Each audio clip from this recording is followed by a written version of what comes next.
Hey kids, it's The Flash for Game Boy.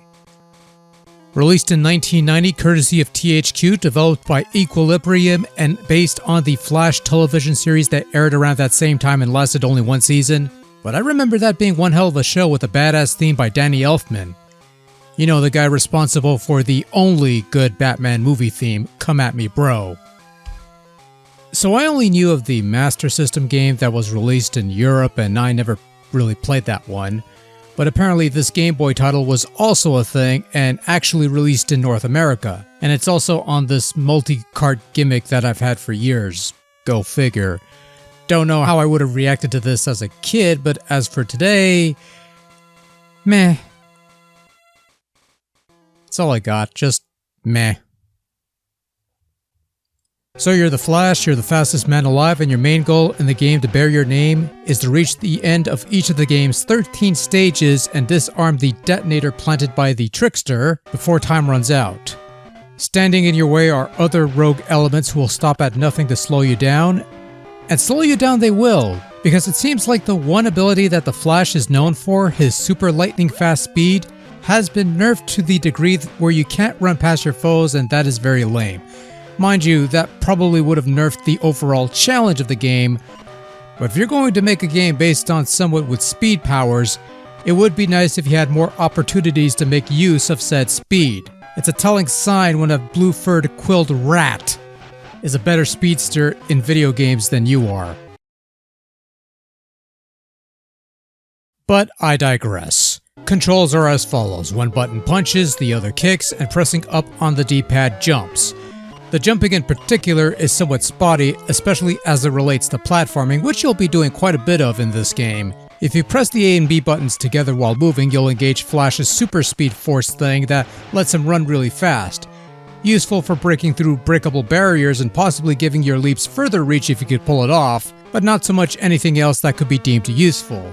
The only time where speed comes into actual play where it might be useful or God forbid even necessary is in every fourth level, where you're chasing down a train and trying to reach the last car which holds the stage-ending detonator.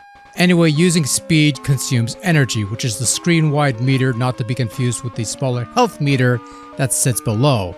To restore energy, you need to eat snacks, and the only way to get snacks is to insert money you collect into the vending machines. The more money you put in, the more nutritious snacks you end up getting. Defeating enemies will leave behind Flash logos, which will restore a sliver of health. Again, that's the slightly smaller meter sitting underneath your screen-wide energy meter. When this runs out, you fall into a pit, or you fail to complete the stage before time runs out, you lose a life. Lose all your lives and it's game over. No continues, but you do get a password after completing a stage, so it's not all lost. I think you press select on the title screen to bring up the password screen. I'll put a text blurb if that's not the case, but I think that's how it works.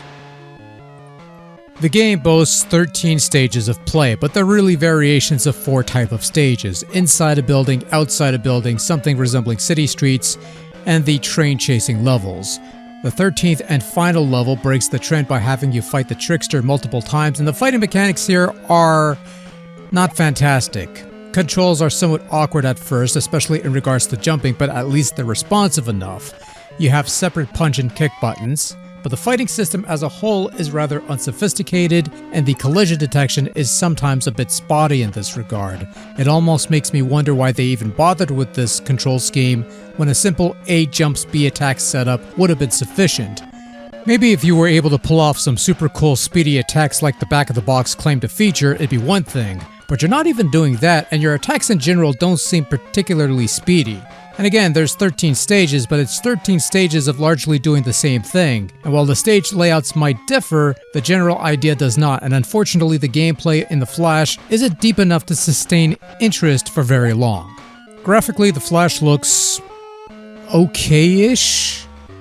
You have a simple cutscene that gets recycled between levels, a game over mugshot of the Trickster that is frightening, and then the rest of the game is some simple looking sprites with only one vaguely resembling the title character. The enemies are supposed to represent various members of Flash's rogues gallery like Captain Cold and Mirror Master, but it's really hard to tell who's who, and also they're just regular grunts that get repeated over and over, because there's not enough variety in the enemy designs.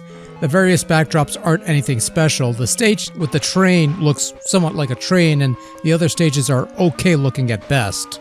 Sound-wise, Flash doesn't fare any better. Sound effects are tinny, low-quality stuff, and the music not only lacks in variety due to the short track list, but they're not all that great either, to be honest.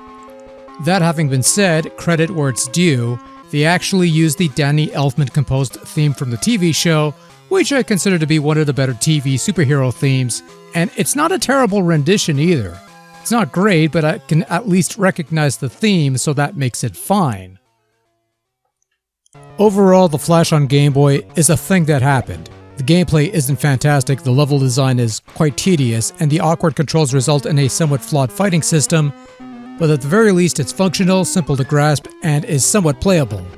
It's no hidden gem and not a game that needs to be played whether you're a fan of the character, the show it's based on, or what have you, but as far as licensed video games of the era are concerned, I've played much, much worse.